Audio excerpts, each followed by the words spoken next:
Hello student, हम लोग physics के लाइट वाले चैप्टर में एक इम्पॉर्टेंट डेरिवेशन देखेंगे और वो डेरिवेशन होगा कर्व सरफेस के थ्रू। मतलब हम पढ़ेंगे रिफ्रैक्शन थ्रू स्फेरिकल या कर्व सरफेस, ये हम पढ़ेंगे। डेरिवेशन है जो 5 नंबर का आएगा आपके एग्ज़ाम में, तो ये इम्पॉर्टेंट है, इसीलिए इसको ध्यान रखिएगा। ठीक है, तो हम क्या बोलने जा रहे हैं कि रिफ्रैक्शन थ्रू कर्व सरफेस या स्फेरिकल सरफेस के थ्रू देख रहे हैं, तो हम इसमें पहला देखेंगे बाई कॉन्वेक्स सरफेस। हम कॉन्वेक्स सरफेस के थ्रू देखेंगे रिफ्रैक्शन। ठीक है, अब जरा कहानी को समझिएगा। जैसे अगर कॉन्वेक्स सरफेस की बात करी जाए तो कॉन्वेक्स सरफेस आपका कुछ ये रहेगा। ध्यान से एक बार फोटो देख लीजिएगा, क्योंकि फोटो इंपॉर्टेंट है। अगर फोटो बनाना आप सीख गए तो आप आगे कर लेंगे। बहुत सिंपल है, टफ नहीं है।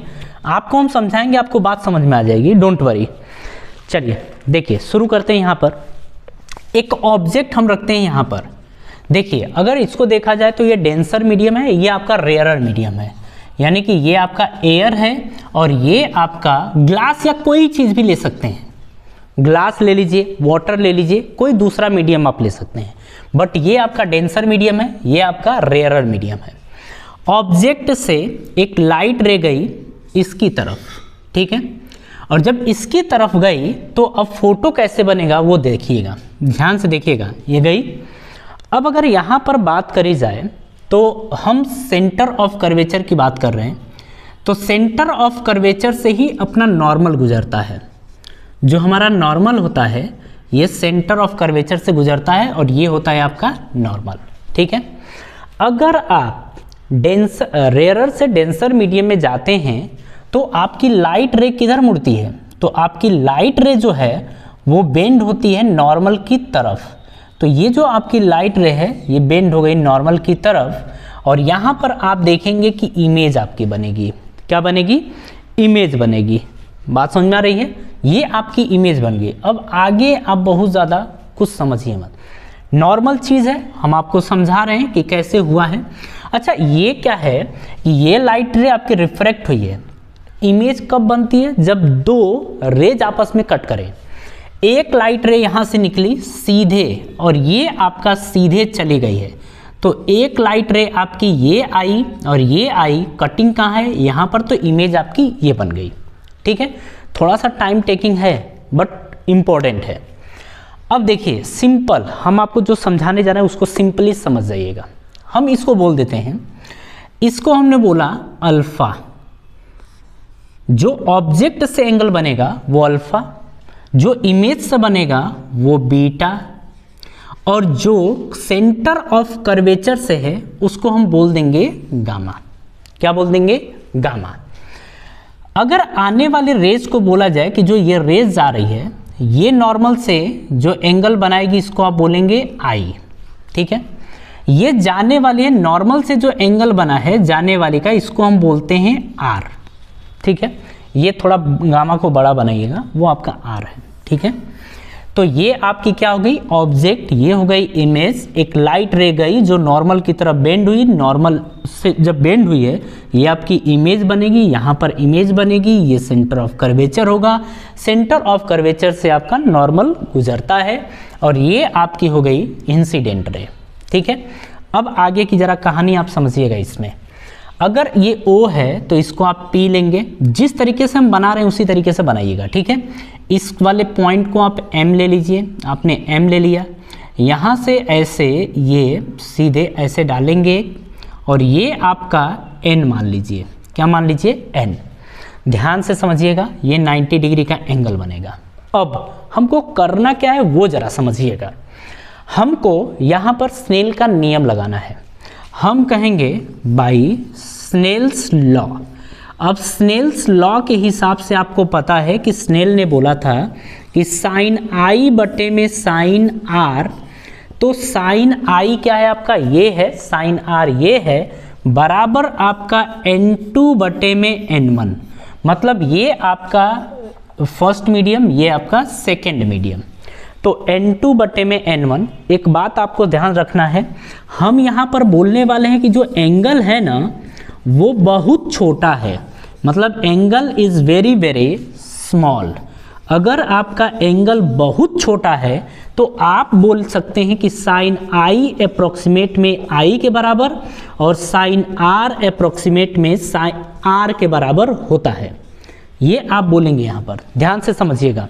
साइन आई किसके बराबर है? आई के बराबर। साइन आर किसके बराबर है? आर के बराबर। बस ये बात ध्यान रखनी है। उठा के इनको यहाँ पुट कर दीजिए, साइन आई की जगह आई, साइन आर की जगह आर।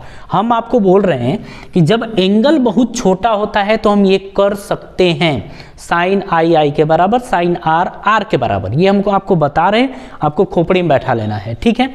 अब यहाँ पर आप रखेंगे तो I बटे में R इज इक्वल टू आएगा N2 बटे में N1। जरा यहाँ और यहाँ मल्टीप्लाई कर दीजिए।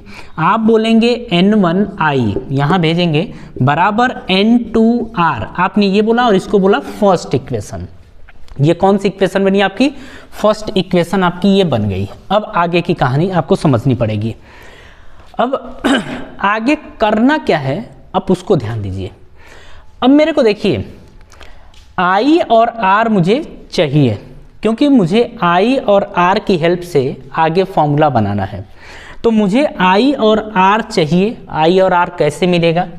तो अगर देखा जाए तो यहाँ से ध्यान से देखिएगा, ये तो आपका हम बनाए हैं ये वाला हिस्सा ना, ये वाला, ये नॉर्मल से गुजर रहा है। अगर I की बात करें तो ट्रायंगल मैं कौन सा ले सकता हूँ उसको ज़रा ध्यान दीजिएगा। हम ट्रायंगल, देखिए जो समझा रहे हैं उसको समझना है ना। हम ले रहे हैं OMC। आपको ट्रायंगल कौन सा लेना है? OM और ये C। तो जो हम समझाएंगे पहले आपको समझना है। बोल रहे हैं कि इन ट्रायंगल OMC, आपने ट्रायंगल OMC लिया है। इसमें आप लोगों को एक बात ध्यान होगी कि हम कहते हैं कि जो एक्सटर्नल एंगल होता है ये इन दोनों इंटरनल एंगल के सम के बराबर होता है, ये वाला है ना। तो आप क्या बोलेंगे कि I जो है अल्फा प्लस गामा के बराबर है।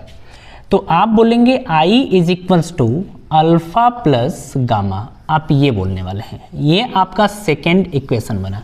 मुझे I चाहिए था यहाँ से ना, तो ये मेरा I मिल गया है। अभी फिलहाल ये समझिएगा, ठीक है। आगे की कहानी समझ रहे हैं। मुझे अब R चाहिए। देखिए I चाहिए था हम इन दोनों को, और देखिए आप दूसरा भी ले सकते हैं, जैसे अगर इसकी बात करें। लेकिन बात ये है ना कि ये जो गुजरा हुआ है ये कहाँ से गुजरा हुआ है? ये वाला इससे गुजरा हुआ है, तो आपको यही लेना पड़ेगा। बात समझ में आ रही है? अब इसकी बात कर रहे हैं और मुझे R चाहिए, तो ये जो एंगल है, अब ट्रायंगल कौन सा होगा? CMI। तो हम लिखेंगे इन ट्रायंगल CMI। आपने लिया CMI। इसमें देखिए ये जो आपका एक्सटर्नल एंगल है इन दोनों एंगल्स के सम के बराबर होगा। मतलब आप बोलेंगे gamma is equals to R plus beta. तो R प्लस बीटा आपने लिया, बट मुझे गामा थोड़े चाहिए, मुझे क्या चाहिए? R चाहिए। तो यहाँ से जब निकालेंगे आप R इज इक्वल्स टू, तो गामा बीटा को इधर भेज दीजिए, गामा माइनस आपका क्या आ जाएगा? बीटा। और ये आपकी बन गई थर्ड इक्वेशन। अब आप क्या करिए, सेकेंड और थर्ड को फर्स्ट में पुट करेंगे। तो आप यहां पर बोलने वाले हैं put second and third in first. आपने फर्स्ट में पुट कर दिया। जब आप फर्स्ट में पुट किए हैं इसको, तो आप यहां पर देखिए ध्यान से, अब इधर लिख रहे हैं N1। अब जरा I की जगह रखिए, तो आप क्या रखने वाले हैं? Alpha plus gamma. तो आपने रखा अल्फा प्लस गामा, आपने ये रखा इज इक्वल्स टू। अब देखिए ये आपका N2 रहा और ये आपका R, और R क्या है? Gamma minus beta. आपने रखा गामा माइनस बीटा। अब ये रख दिया, जरा मल्टीप्लाई करिए तो एक बार। आप लिखेंगे N1 alpha plus N1 gamma is equals to N2 gamma minus N2 beta. आपने ये रख दिया, ठीक है ना। मुझे काम करना है, मुझे काम ये करना है कि गामा को एक तरफ लेना है। गामा को क्या करना है? एक तरफ लेना है। आप इसको क्या करिए, इधर भेज दीजिए, बीटा को इधर भेज दीजिए। तो जब आप लिखेंगे N1 अल्फा, ये माइनस इधर आएगा तो क्या बनेगा? प्लस बनेगा। अरे बनेगा ना। तो आप लिखेंगे N2 beta is equals to N2 gamma. ये प्लस से इधर आएगा तो क्या बनेगा? माइनस। N1 गामा, आपने ये बना दिया। जरा यहाँ से N2, एक मिनट, गामा कॉमन ले लीजिए। गामा को आप क्या करेंगे, कॉमन लेंगे तो N2 माइनस N1 आपका ये बन गया। अरे भैया ये कॉमन लेंगे तो ये बनेगा ना, इज इक्वल्स टू, अब यहाँ पर जैसे है वैसे वैल्यू पुट कर दीजिए। ये N2 बीटा, ये आप कर लीजिए फोर्थ इक्वेशन, आपने कर लिया, ठीक है। अब थोड़ा सा बचा हुआ है, अब मेन गेम आपका यहाँ से शुरू होता है। मुझे देखिए, मैंने अल्फा बीटा गामा ये सब माना था। अगर हम जिस चीज़ को मानते हैं उस चीज़ को रिप्लेस करते हैं, हटाते हैं। हटाने के लिए आप हेल्प लेंगे, किसकी हेल्प लेंगे अब वो हम समझाते हैं आपको। देखिए यहाँ पर अगर देखा जाए तो ऑब्जेक्ट से पोल की डिस्टेंस क्या होती है, u होता है।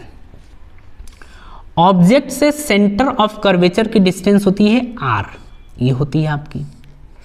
ऑब्जेक्ट से इमेज की डिस्टेंस कितनी होती है, v, तो आपने ये ले लिया v, इतना ले लीजिए, ठीक है। अब ध्यान से समझिएगा, मुझे अल्फा हटाना है तो मैं ट्रायंगल कौन सा यूज करने वाला हूं, OMN। अब देखिए इस ट्रायंगल को हम यूज करके, ध्यान से आप समझिएगा, बाकी चीजों को हम रिप्लेस हटाने वाले हैं, ठीक है, हटा लेंगे आराम से।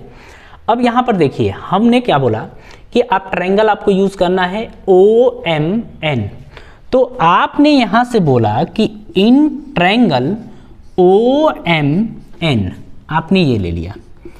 अब ट्रायंगल में आपने ये लिया है, अब लेंगे देखिए tan अल्फा, और tan अल्फा इक्वल्स टू क्या होता है, परपेंडिकुलर अपॉन बेस, तो परपेंडिकुलर MN और बेस क्या है ON, तो आप लेंगे यहाँ पे आप ON ले लीजिए ना, हाँ ON ले लीजिए। आप लेंगे tan alpha is equals to MN, क्योंकि परपेंडिकुलर क्या है, परपेंडिकुलर आपका MN है, अपॉन बेस की बात करें तो बेस क्या है ON, तो आपने बेस ले लिया ON। अब हमारी बात ध्यान से सुनिएगा, बात यहाँ पर ये है कि अगर ON की बात करें तो जो आप ON देख रहे हैं ना, एंगल इतना इतना इतना छोटा है। देखिए जो बात हम बोल रहे हैं उसको ध्यान रखनी है, डेरिवेशन कर रहे हैं ना, इसमें बात ध्यान रखनी है, फिक्स है कि अपने को यही करना है, इसके अलावा कुछ नहीं करना है। तो जो बात बोली जाए उसको समझना पड़ेगा। ये एंगल इतना छोटा है कि जो आपने n बनाया है ना वो लगभग P पर है, P के इतना, देखिए फोटो बनाएगा बड़ा, बट अगर ये छोटा एंगल है बहुत करीब रहेगा तो n इसके बहुत करीब रहेगा, यानी कि लगभग P के आसपास ऐसे रहेगा। तो आप यहाँ पर एक बात बोलेंगे कि एंगल बहुत छोटा है, बहुत छोटा है, तो आप ON के प्लेस पर बोलेंगे अप्रोक्सीमेट में OP लिख सकते हैं। मतलब आप ON को OP लिख सकते हैं, आप ये कर सकते हैं, ठीक है। और आप हमको ये बताइए कि O से P की डिस्टेंस कितनी है, U के बराबर, तो लगभग क्या ये U के बराबर, तो OP की जगह क्या रख देंगे U। तो अब समझिए आपने यहां पर बोला कि tan alpha is equals to MN upon, आपने बोल दिया OP, MN तो ठीक है बट OP की वैल्यू क्या है, तो OP की वैल्यू U है। आप इसको ऐसे ही रहने दीजिए, ठीक है, क्योंकि अच्छा एक चीज हम आपको और बता दें, एंगल इतना छोटा है, एंगल इतना छोटा है कि यहां पर अल्फा की जगह आप tan अल्फा लिख सकते हैं। यहां पर दो चीजें हैं, यहां पर मुझे अल्फा लिखना पड़ेगा, अल्फा क्यों, देखिए एक चीज और होता है, साइन, अगर एंगल बहुत छोटा होता है ना तो हम साइन आई को साइन आई को आई लिख सकते हैं, और एंगल बहुत छोटा है तो हम अल्फा को tan अल्फा भी लिख सकते हैं। हम आपको ये बता रहे हैं कि आप अल्फा की जगह tan अल्फा लिख सकते हैं, तो आपने tan अल्फा की जगह क्या लिख सकते हैं, लगभग अल्फा आप ये लिख सकते हैं, यानी कि अल्फा की वैल्यू MN अपॉन U हम बोल सकते हैं, ठीक है।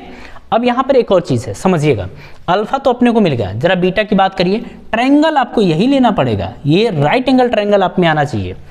तो अब लिखेंगे आप IMN, तो हम लिखेंगे इन ट्रायंगल IMN, आपने ट्रायंगल ले लिया IMN।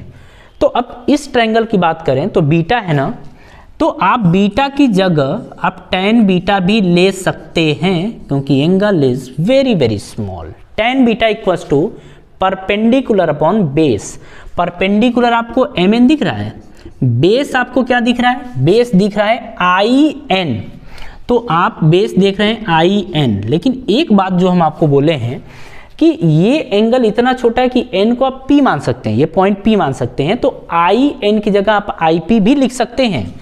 तो आप बोलेंगे कि आई एन की जगह हम आई पी लिख सकते हैं, और अगर आई पी की वैल्यू देखी जाए तो आई से पी की वैल्यू कितनी है, वी, तो आप इसको चाहें तो लिख सकते हैं वी, आप ये लिख सकते हैं। मतलब आपका ये है कि आप इसके प्लेस पे लिख सकते हैं एम एन अपॉन वी, आप ये लिख सकते हैं। बात समझ में आ रही है? जरा यहां तक कॉपी करिए, फिर आगे हम आपको समझा रहे हैं।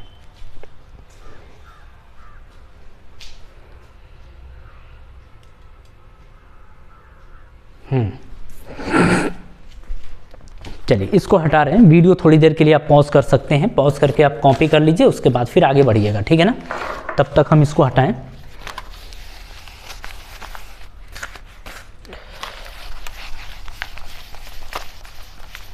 देखिए बहुत सिंपल है, इतना टफ डेरिवेशन है ही नहीं जिसको आप लेके बहुत परेशान हो, नहीं हो सकते। इतना सिंपल क्वेश्चन है, मतलब डेरिवेशन है कि आपसे आराम से हो जाएगा, डोंट वरी। अब चलिए जरा देखते हैं यहाँ पर। आप ना अब गामा की बात करिए, इसकी बात करिए। तो गामा की बात करेंगे तो आप क्या लिखेंगे, ट्रायंगल सी एम एन। तो आप बोलेंगे in triangle C M N, आप यहाँ पर गामा की जगह पर आप tan गामा ले सकते हैं, और tan गामा इक्वल्स टू क्या आएगा, परपेंडिकुलर अपॉन बेस। परपेंडिकुलर आपका mn है और बेस आपका क्या चला जाएगा, बेस आपका nc चला जाएगा, है ना। आप देखिए या cn लिख लीजिए, ये ज़्यादा बेटर रहेगा। आप लिखिए cn। cn क्यों लिख रहे हैं, क्योंकि हम n को p भी मानना है ना। आप बोलेंगे कि एंगल इतना छोटा या पॉइंट लगभग p पर है, तो cn को आप लिख सकते हैं अप्रोक्सीमेट में cp, और cp को लिख सकते हैं आप r, क्या लिखेंगे, r लिख सकते हैं। मतलब c से p की डिस्टेंस कितनी है, r, आप लिख दिए। आप लिखेंगे tan, छोड़िए इसको, आप लिखेंगे यहाँ पर mn अपॉन, आप लिखेंगे cp is equals to mn upon, आप लिखेंगे r, और ये किसके बराबर है, गामा की जगह आप पुट करेंगे, किसकी जगह, गामा की जगह। जरा ना पूरी वीडियो थोड़ी देर के लिए हम रुकते हैं, आप पूरी वीडियो पहले एक बार थोड़ा सा वीडियो पॉज करके कॉपी करिए, फिर हम आगे बढ़ाते हैं, ठीक है ना। क्योंकि देखिए बहुत हम आपको पहले ही बोले हैं वीडियो आपकी लेंदी जाएगी, क्योंकि डेरिवेशन है, इंपॉर्टेंट डेरिवेशन है। हम चाहे कितना हूँ तेज कराएंगे ना, अरे कितना हूँ तेज काहे कराएं, आपको समझ में आना चाहिए ना। 5 नंबर का है तो 5 नंबर के लिए 20 मिनट तो दे ही सकते हैं, है कि नहीं है, बिल्कुल। अब आपको सारी चीज़ें पुट कहाँ करनी है, तो पुट करनी है आपको 4th में, है ना। तो थोड़ा सा हम यहीं पर शुरू कर रहे हैं, इसको पुट करना जो है।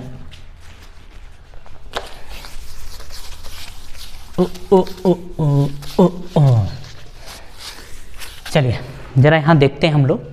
जैसे आपने क्या बोला यहाँ पर आपने बोला कि n1 है, आप यहाँ पर n1 रखिए।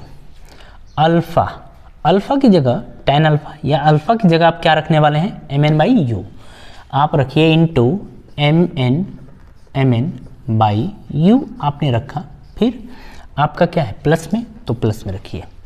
n2 की जगह ज़रा देखिए तो n2 की जगह आप क्या रखेंगे, तो n2 की जगह आप क्या रखने वाले हैं यहाँ पर, आपका क्या जा रहा है, बीटा, और बीटा के लिए क्या करने वाले हैं आप, तो बीटा के लिए आप यहाँ पर रखेंगे mn अपॉन वी, आपने रखा mn अपॉन वी, आपने ये रखा इज इक्वल्स टू गामा, और इस गामा की जगह आप क्या रखने वाले हैं, mn बाई आर। तो आप रखेंगे यहाँ पर बराबर mn बाई, पहले तो n2 ना, n2 तो नहीं, हाँ ठीक है, यहाँ पर कहाँ गया, ये है ना, गामा की जगह mn बाई आर, तो आपने रखा mn बाई आर। अब आगे देखिए, ज़रा इसको हटाएं हम,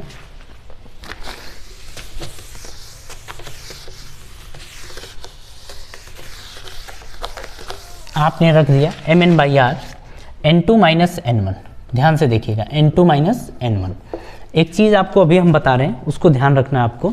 देखिए हुआ क्या है यहाँ पर, u की वैल्यू, तो u को देखा जाए तो u किधर है, इसके लेफ्ट साइड है, तो u की वैल्यू आप निगेटिव पुट करेंगे, तो यहाँ पर क्या पुट करेंगे, माइनस में, है ना। जरा देखिए mn सब में कॉमन दिख रहा है क्या? हाँ दिख रहा है। अब देखिए n2/v लिख सकते हैं क्योंकि माइनस में है तो इसको बाद में कर दीजिए। आप लिखेंगे n2/v माइनस n1/u। n2/v ये माइनस में है तो n1/u is equals to n2 minus n1/r, ये पुट कर सकते हैं, मतलब ये है। और ये फॉर्मूला किसके लिए है? तो ये फॉर्मूला आपका है कॉन्वेक्स सरफेस के लिए, ठीक है। कॉन्वेक्स स्फेरिकल सरफेस का ये फॉर्मूला होता है, ठीक है। और ये फॉर्मूला जो है आपका इम्पॉर्टेंट है। और ये देखिए जब भी फॉर्मूला आप पुट करेंगे तो सभी डिस्टेंस को प्रॉपर साइन के साथ यूज़ करेंगे। तो यूज़ फॉर्मूला आप ध्यान रखेंगे, use formula with proper sign, use formula with proper sign. तो आप फॉर्मूले को प्रॉपर साइन के साथ पुट करने वाले हैं। बात समझ में आ रही है? तो इन सबको कॉपी करिए, फिर इसके बाद की कहानी हम नेक्स्ट वीडियो में समझेंगे। एक और आपका कॉनकेव सरफेस वाला डेरिवेशन है, उसको इसके बाद वाली वीडियो में समझ लेते हैं अपन, ठीक है। तो चलिए हम मिलते हैं आपसे नेक्स्ट वीडियो में, और आप सभी लोगों को धन्यवाद। वीडियो पसंद आई ज़रूर लाइक करें, ठीक है। चलिए।